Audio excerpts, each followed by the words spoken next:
berbuka waktu sahurnya, terutama bagi yang mungkin maaf tubuhnya obesitas gitu kan, atau mungkin ada penyakit-penyakit berat yang lain. Ya, kalaulah Anda mau bersih badan, ya udah habis berbuka gitu kan, minum air tersebut ya, aliran darah menjadi lancar. Kemarin tuh ada ibu-ibu lah, gitu kan. Dokter makasih banget ya, sampai saya terharu banget gitu kan. Akhirnya sakit lambung saya hilang ya.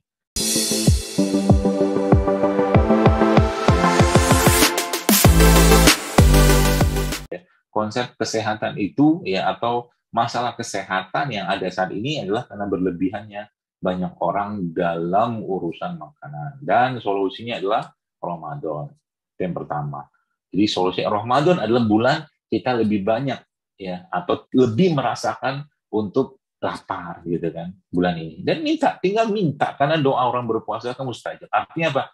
Kalau seandainya Anda tidak bisa atau kelewatan sahur, misalkan tinggal mepet cuma 5 menit, udah tinggal ambil air putih, istighfar waktu sahur. Kita tahu bahwa sangat dianjurkan dan sangat diperintahkan Rasulullah SAW untuk beristighfar ketika sahur gitu kan, karena itu saat yang terbaik atau saat-saat yang dimana Allah ya mengampuni ya orang-orang beristighfar di waktu sahur. Bahkan dia cuma minum air putih lalu berdoa sama Allah, berdoa pada Allah ya Allah, cukupkan aku, cukupkan tenagaku hari ini untuk beribadah dengan 1 gelas air putih yang berkahi air ini. Insya Allah cukup, karena kan begitu Nabi katakan. Sahurlah kalian, kata Nabi SAW, meskipun hanya dengan 1 gelas air putih. Dan itu secara membuat kesehatan yang seakan-akan tubuh kita terjadi switching gitu kan. Ibarat kata misalkan dalam suatu komplek, katakanlah kantor gitu ya, kemudian listriknya mati, lalu terjadi pengalihan dari listrik biasa ke genset, gitu lah. Nah, Ramadan itu sebenarnya kayak begitu. Jadi di mana terjadi pengalihan bahan bakar atau energi tubuh kita itu dari glukosa yang biasa dikonsumsi, ya, itu diubah menjadi atau mungkin diambil dari glikogen atau lemak. Ya, seperti itu. Ya, maka dengan keadaan atau mungkin kondisi seperti ini, tubuh akan melakukan regenerasi sel. Tubuh akan melakukan atau memakan sel-sel yang rusak, dengan catatan apa? Jangan jadikan atau jangan buat Ramadan tahun ini misalkan, atau puasa kita tahun ini menjadi puasa di mana seseorang itu akhirnya kekenyangan. Nah, ini nggak bagus, karena mungkin kita pernah mendengar istilah autofagi, atau sel-sel yang baik itu memakan, atau sel tubuh kita memakan sel-sel yang rusak, bahkan sel kanker pun dimakan. Dan autofagi itu hanya bisa terjadi dalam keadaan seseorang itu berpuasa atau kelaparan ya. Subhanallah ya. Seperti itu kurang lebih. Jadi Bapak sekalian, teman-teman yang saya hormati, biarkan tubuh kita dalam keadaan terdetoks. Bahkan kalau sekarang lagi heboh-heboh, misalkan, atau banyak orang sangat suka gitu kan dengan konsep yang namanya misalkan intermittent fasting atau puasa berjeda ya, atau puasa dikasih selang gitu kan. Ada yang 16 jam, ada yang 18 jam, seterusnya. Maka sebenarnya Ramadan itu adalah tanda kutip intermittent fasting yang terbaik, atau puasa jeda yang terbaik. Kenapa saya katakan? Kalaulah Anda mau katakanlah misalkan judulnya mau bersih-bersih badan gitu ya, badannya banyak katakanlah mungkin sampah metabolisme lah gitu kan, toksin gitu kan, ya udah habis berbuka gitu kan, makan kurma, minum air putih gitu kan, dan berdoa pastinya di waktu berbuka tersebut, maka puasa lagi aja tanda kutip gitu kan. Artinya nggak makan lagi, cuma minum-minum saja gitu kan, sampai ke sahur. Ini sampai ke sahur kan berarti kan berapa jam tuh hampir tubuhnya tidak makan, terutama bagi yang mungkin maaf tubuhnya obesitas gitu kan, atau mungkin ada penyakit-penyakit berat yang lain ya. Itu bisa dikerjakan teman-teman sekalian. Itu jadi indahnya puasa tuh di situ ya. Jadi dengan akhirnya seseorang itu menjadikan tubuhnya lebih lama dalam keadaan fasting state, atau mungkin dalam keadaan kondisi berpuasa, maka tubuhnya akan mencari bahan baku yang lain yang berasal dari glikogen atau lemak. Nah, seperti itu. Jadi sudah, puasa secukupnya saja makan, nggak usah berlebihan, nggak usah apalagi sampai kekenyangan gitu kan. Nah, yang pertama. Lalu yang kedua, yang selanjutnya adalah, kalau cerita di awal tadi tentang kualitas ya, atau mungkin kita memberikan, kalau untuk Allah maka berikanlah yang terbaik. Kalau untuk Allah maka berikanlah yang terbaik. Kalau Anda ingin memberi sesuatu kepada Allah maka berikanlah yang terbaik. Maksudnya gimana gini? Uang katakanlah 50.000 misalkan ya, yang diberikan seseorang kepada masjid misalkan, atau fakir miskin, atau mungkin Fisabilillah, orang yang sedang berjuang di jalan Allah misalkan, ya, atau anak yatim misalkan 50.000, ya, subhanallah ya. Maka apa tuh namanya, 50.000 tadi, kalaulah dia berikan 50.000 yang lecek gitu kan, akan diterima oleh Allah, diterima 50.000-nya atau sedekah 50.000 tadi. Tapi akan berbeda Bapak Ibu sekalian ketika orang tersebut bersedekah dengan 50.000 yang baru, ya, bersedekah dengan 50.000 yang baru, uang yang baru gitu kan. Itu akan beda, dan dia pilih memang uang yang baru tadi karena seakan-akan sebenarnya ketika dia bersedekah tadi, ya, atau berinfak tadi, entah wakaf atau apapun bentuk itunya, maka sebenarnya dia sedang memberi kepada Allah, dan Allah tidak butuh kita. Itu ilustrasinya begitu gitu kan. Maka kepada Allah jangan memberikan yang biasa-biasa saja. Nah, termasuk di Ramadan, ya. Di Ramadan ini, ayo kita berikan yang terbaik untuk tubuh kita, ya. Ayo kita berikan yang terbaik untuk tubuh kita. Maksudnya gimana? Kita harus lihat baru sekalian apa saja menjadi kebutuhan kita, ya, atau apa saja menjadi kebutuhan tubuh kita, ya. Kita tahu ya dalam tubuh kita ini banyak sel, ya, organ, ya, sistem organ seterusnya, ya. Tapi yang kita harus tahu juga bahwa dalam tubuh kita ini salah satu yang sangat-sangat dominan jumlahnya adalah air, ya. Maka di Ramadan usahakan Anda mengkonsumsi air yang terbaik. Itu yang pertama. Terus ada yang nanya tuh, air yang terbaik itu apa, Dok? Gitu kan. Maka saya jawab, Zam-Zam kalau ada. Ya, kalau tidak ada, ya air mineral, air putih yang mengandung mineral. Bukan air yang tidak ada mineral. Itu salah keduanya. Atau air-air yang Allah ciptakan yang memang mempunyai keunikan, keunggulan, dan kandungan yang luar biasa. Dan minumlah dalam keadaan yang seasli-aslinya. Apa itu? Air yang Allah lindungi dengan serabut, ya, atau batok, ya, kemudian ada seratnya, ada kulitnya, sehingga akhirnya air itu sangat-sangat steril atau sangat steril, dan air itu mengandung sumber asam amino yang terbaik yang diperlukan oleh manusia. Namanya apa? Air kelapa. Itu salah satu contohnya. Ya. Jadi air kelapa itu, ya, salah satu air yang tonisitasnya sama dengan tubuh kita. Tapi janganlah pula air kelapa itu dicampurkan dengan sirup, jangan pula campur sama gula, ya. Maka air kelapanya, ya, akan tidak banyak, ya, apa tuh namanya, khasiatnya, atau berkurang khasiatnya. Itu salah satu contohnya, ya, air. Maka fokuskan dengan air, ya. Atau air-air yang apa namanya, paling gampang tuh air madu, ya, air madu, air putih, air madu yang bisa Anda konsumsi juga ketika Anda berbuka puasa. Air madu tambahkan sedikit dengan garam-garam mineral. Ini salah satu yang poin pentingnya. Supaya apa? Apa manfaat dari minum air tersebut? Ya, aliran darah menjadi lancar, dia akan mengencerkan darah, dia akan memudahkan buang air besar, ya, dia akan menguatkan sel-sel dalam tubuh kita, dalam pembuluh darah kita, ya, dia akan membuang lebih banyak lagi toksin-toksin dalam tubuh kita dengan adanya air tadi. Ini salah satu atau salah bentuknya, ya, salah satu manfaat, ya, dari air tadi, ya, seperti itu, ya. Lalu Bapak sekalian, lalu kita lihat lagi apa sumber-sumber atau mungkin apa yang luar biasa yang kita perlu konsumsi, ya. Ya, yang paling utama adalah sumber-sumber asam amino. Sumber-sumber asam amino. Sumber-sumber asam amino itu seperti apa contohnya? Ya, produk lebah, ya.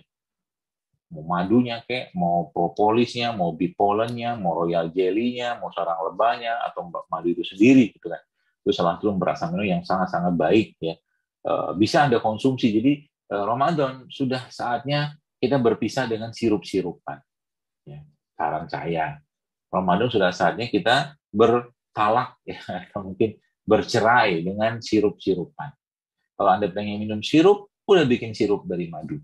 Ambil air, campurin madu, ya, kasih garam mineral sedikit, udah sangat-sangat enak. Atau kalau seandainya Anda pengen sirup, bisa bikin sirup kelapa. Cara gimana? Beli air kelapa, lalu masukkan madu di dalamnya, lalu kasih apa tuh namanya, garam sedikit, ya, garam mineral sedikit. Udah, kalau pengen es, ya, sok atau silahkan dikasih es. Tapi jangan dikasih susu, jangan dikasih sirup. Ini saya katakan tadi, ibadahnya yang terbaik, ini makanannya nggak bagus, gitu kan. Dari zaman purba kala dulu, kayak gitu. Dari zaman dulu nggak berubah-berubah. makan sahur, makan buka, terutama gorengan lah, tahu ini itu segala macam. Coba. Saya pengen tantang Anda, teman-teman yang menyaksikan video atau mungkin acara ini. Ramadan nanti, ya pertama saya nantang nih, nantang supaya Anda sehat sebenarnya. Jangan ada gula pasir di antara kita dalam segala bentuk. Lah kami kan butuh gula, betul, tapi bukan gula pasir. Anda butuh karbohidrat, ya. Dan karbohidrat itu bisa dapatkan dari berbagai sumber, ya. Madu kayak bisa, ya, dari buah-buahan juga ada karbohidrat, gula atau gula buahnya, atau dari gula aren, gula singkong, bukan gula pasir dan segala bentuk produk yang mengandung gula pasir. Ini tantangan pertama. Ya, ingat baik-baik. Mudah-mudahan Anda bersedia mengikuti tantangan ini. Kalau tidak juga tidak apa-apa. Saya kan cuma ngajakin ulang. Yang pertama. Yang kedua, jangan ada minyak goreng di antara kita selama bulan Ramadan. Minyak goreng. Apalagi minyak yang sudah digoreng berulang-ulang yang berasal dari minyak kelapa sawit. Nggak ada lagi produk begituan. Pokoknya semua produk yang menggunakan minyak, ingatlah wajah saya di sana ketika Anda ingin mengkonsumsinya. Misalkan begitu. Ya, siapa tahu tergugah untuk tidak makan. Lalu jangan ada lagi produk tepung-tepungan ya di antara kita. Ya. Terus nasi boleh nggak? Boleh kalau nasi, tapi saya sarankan ganti saja nasinya dengan nasi yang lebih baik, ya sorghum misalkan, bukan nasi sih, karbohidrat, ya itu juga bisa tuh. Atau mungkin pakai apa tuh, singkong juga bisa, kentang juga bisa, atau beras-beras yang lebih baik, misalkan beras coklat, beras merah, beras hitam. Tapi tetap makan karbo ya, jangan nggak makan karbo. Coba Ramadan tidak ada itu, Bu, lagi keren tuh. Itu Pak Bu, subhanallah ya. Saya kemarin tuh mendapatkan seorang bapak-bapak cerita beliau ke saya. Apa itu ceritanya? Dia katakan, dok, saya itu sudah mau operasi jantung. Kata dokternya harus apa tuh, dipasang ring apalah, kata beliau gitulah. Ya, itu biayanya nggak murah. Oh nggak salah dia ada cakap terus sekitar 70-80 juta gitu. Terus apa yang Bapak kerjain? Ya sudah, saya tobat lah, karena saya ngerti saya selama ini makannya jelek, dia bilang gitu kan. Dia orang Bandung. Subhanallah sekalian ya. Kemudian dia berkata tobat itu dia betul-betul fokus memperbaiki dirinya. Dia kemudian dibaca Quran lebih banyak. Ya, dia memperbaiki pola makan dia. Dan dia ada minum herbal, yang herbal pun sudah saya tulis juga waktu itu di Instagram ya, yang judulnya resep penuh berkah, yang isinya itu jahe, madu, kemudian apa tuh cuka, kemudian bawang putih. Subhanallah Bu, dia praktekin itu sebulan atau 2 bulan gitu ya. Kemudian dia cek lagi, bersih, jantungnya bersih. Itu dahsyatnya mengubah pola makan. Jadi luar biasa kan, gitu kan. Jadi kembali aja ke makanan-makanan orang tua kita zaman dulu. Ya, bagi Anda yang orang tuanya dulunya makan nasi, misalkan nasi yang bagus tentunya gitu kan, atau air tajin, minum air tajin aja. Ya, jadi nanti sirupnya pakai sirup air tajin, nah kan keren kan. Tapi berasnya beras yang organik, beras yang sehat. Jangan minum air tajin logam berat kalau bahasa saya gitu. Jadi air tajinnya isinya logam berat aja gitu. Ya, air tajin dari beras yang sehat. Cara buat air tajin semoga masih ingat ya. Nah itu seperti. Jangan makan misalkan makanan. Jadi Anda bayangkan dari satu makanan yang sangat berat dicerna oleh tubuh kita, ya, yaitu tepung yang digoreng, yang di dalamnya ada daging. Dagingnya pun digoreng. Ya, apa itu? Namanya burger, salah satunya sih. Tapi banyak yang lain. Jadi pokoknya makanan gitu coba dihilang sama. Nanti loh sekalian, saya bisa jamin, insya Allah biiznillah, insya Allah dengan izin Allah ya, itu subhanallah ya, tubuh Anda itu akan seperti teristart dengan sendirinya. Apalagi nanti ditambahkan dengan Anda mulai kenal dengan rempah-rempah atau rimpang-rimpang di bulan Ramadan. Jadi waktu buka, waktu sahurnya minumnya jahe misalkan. Kemudian besok lagi minumnya misalkan kencur, macam-macam aja, kan gampang bikinnya itu. Ya. Tinggal beli, keprek-keprek, campur air panas, kasih air panas, udah selesai gitu kan. Karena sesemudah itu.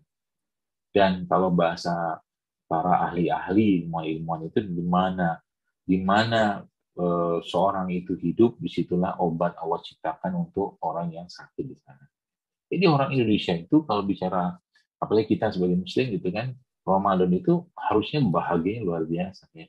Makan nggak terlalu banyak, makan pun kalau sudah mulai dipilih jadi, atau mungkin dia milih-milih makanan yang sehat gitu ya.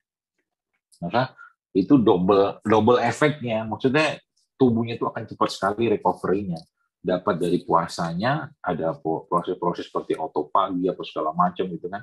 Kemudian dengan makanan-makanan yang sehat. Ya, seperti itu. Jadi semudah itu, iya semudah itu. Saya cerita sedikit ya supaya Bapak Ibu lebih kuat ya. Kemarin tuh ada ibu-ibu lah, dia subhanallah sempat ya nge-DM ya, nge-DM saya dan sempat saya baca ya, terbaca gitu kan. Dia cerita ya, Masya Allah gitu. Dia udah sakit lambung tahunan, ya bukan sehari dua hari, tahunan. Dan itu biaya yang dia keluarkan bukan 100-200 ribu, jutaan dia bilang. Sampai dia bilang ke saya di situ, sekalian di apa tuh namanya, di pesannya itu dia bilang, dokter makasih banget ya, sampai saya terharu banget gitu kan. Akhirnya sakit lambung saya hilang ya. Subhanallah, dia tidak merasakan lagi nyeri ya, kembung apa segala macam. Anda bertanya kan, terus yang dokter suruh sarankan apa? Yang dokter sarankan atau saya sarankan apa? Apa herbal-herbal gitu kan, kayak saya mungkin pikirnya jualan obat. Enggak, saya cuma suruh dia minum air tajin. Ya, air tajin, air beras gitu kan. Yang cara buatnya juga sudah saya ajarkan di Instagram. Saya suruh minum itu, sama saya suruh dia minum subhanallah apa itu namanya, damat ya, teripang timur laut. Itu dua itu dulu. Ya, sama satu lagi saya minta beliau untuk mengkonsumsi probiotik. Udah beli aja di mana aja gitu, banyak penjual sekarang. Subhanallah besar. Itu kayaknya nggak ada sebulan tuh orang. Akhirnya, dok suami saya juga enakan perutnya gitu. Kenapa bisa kayak begitu? Ya karena memang sudah wayanya Allah sembuhkan. Nah, gitu. Bagaimana postingan saya mungkin hari ini. Ya, sudah wayanya, sudah waktunya Allah sembuhkan mungkin dari doa-doanya, dan Allah sembuhkan dengan semudah-mudahnya. Nah, gitu. Dan Ramadan itu sebenarnya bulan di mana harusnya kita betul-betul bisa merasakan keberkahan dari Ramadan tersebut dengan kita memperbaiki pola makan, ya, mengurangi makan yang tidak penting, ya, atau mungkin tidak sehat tentunya. Kalau makan sehat sekalipun ya tidak berlebihan di waktu Ramadan, dan cobalah mencintai lapar. Ya. Cobalah jadikan momen Ramadan ini untuk lebih mencintai lapar. Bapak Ibu mungkin pernah dapat postingan di WhatsApp gitu kan, ada seorang ilmuwan Jepang yang akhirnya menerima Nobel, saya lupa namanya siapa gitu, terus akhirnya di situ diceritakan bahwa dalam tubuh seseorang itu ketika sedang berpuasa itu terjadi satu proses namanya autofagi. Autofagi yang dijelaskan tadi kan sel tubuh kita tuh makan sel-sel yang rusak, sel yang baik makan sel-sel yang rusak. Kurang lebih kayak begitulah, tinggal dibaca. Dan itu menemukannya kan orang Jepang, ya ilmuwan Jepang. Saya katakan ya Allah, kalau seandainya umat Islam gitu ya khususnya, dan orang-orang yang mencintai ya, terus khususnya dengan puasa Ramadan misalkan kayak begini itu menerapkan ini, ya Allah ya Rabbi, itu kayak mungkin boleh saya bilang Ramadan itu bulan apa ya, bulan resetting gitu, atau bulan restart tubuh gitu. Asal apa? Asal jangan berlebihan atau banyak makan, apalagi makan yang tidak sehat. Cobalah diubah di Ramadan tersebut, Anda kembali ke betul-betul ke makanan yang baik, makanan yang sehat, makanan yang masih mengandung vitamin, nutrisi, enzim, atau segala macam, atau whole food, atau real food, gitu kan. Gitu. Gorengan itu kan makanan asli, dari tepung, kemudian digoreng, iya betul. Ya. Tapi masalahnya adalah tepung ketika digoreng, minyaknya pun sudah minyak yang teroksidasi, ya ada sayur lagi dalamnya, sayur digoreng, bisa semua enzimnya, miskin enzimnya. Ya, atau bahkan nggak ada enzimnya, seratnya nggak ada. Ya, seperti itu. Jadi kalau Anda mau makan gorengan, saran saya, gorengannya boleh nggak makan? Boleh, halal kok. Boleh, boleh. Ada yang larang. Dan saya juga tidak memfatwakan gorengan itu tidak boleh. Siapa saya gitu. Ya, daripada makan gorengannya, ya mendingan makan cabenya. Ya, cabenya lebih sehat karena cabenya masih tinggi serat gitu. Guyonannya begitu gitu kan. Jadi antara cabai dan gorengan itu lebih tinggi seratnya cabai daripada gorengannya. Ya, kurang lebih kayak begitu. Jadi gambarnya kayak begitu teman sekalian, subhanallah ya. Jadi kalau Ramadan ini kita bahagia banget karena sirup udah diganti sama air madu, sirup udah diganti sama air kelapa. Nggak pakai susu, nggak pakai sirup lagi air kelapanya. Air kelapa pun kalau sudah saya ajarkan itu berkali-kali juga, itu air kelapanya bisa Anda blender sama kurma, kan jadi manis tuh, ya. Atau mungkin air kelapanya Anda campurkan jahe sedikit, jadi air kelapanya seriwing-seriwing jahenya gitu kan bisa tuh. Banyak kreativitas yang kita bisa buat selama Ramadan. Untuk apa? Untuk mengembalikan gen-gen dalam tubuh kita ini seperti gen orang tua kita zaman dulu yang mereka mengkonsumsi kayak begituan. Orang tua kita zaman dulu nggak kenal pizza, nggak kenal nugget, nggak kenal ini, nggak kenal itu. Kan orang tua kita makan gorengan. Iya, tapi beda nasib sama kita sekarang. Misalkan lah, supaya teman-teman paham ya. eh, Orang tua kita kalau mereka makan gorengan misalkan mereka goreng ubi singkong digoreng katakanlah meskipun sebenarnya lebih baik ubi itu direbus kayak begitu. Kalau kita kan enggak, tepung ini digoreng, ya tepung digoreng dijadikan ditambahkan dengan sayur segala macam, antara tepung goreng sama ubi goreng beda Pak Bu ceritanya itu. Akhirnya apa, dijadikan makanan harian, ya. Akhirnya apa, akhirnya tubuhnya konslet. Jadi penyakit-penyakit yang ada saat sekarang ini itu tidak lain tidak bukan itu apa ya, akibat ulah kita gitu kan. Ulah kita kenapa? Karena kita tidak belajar bagaimana orang tua kita dulu makan gitu kan.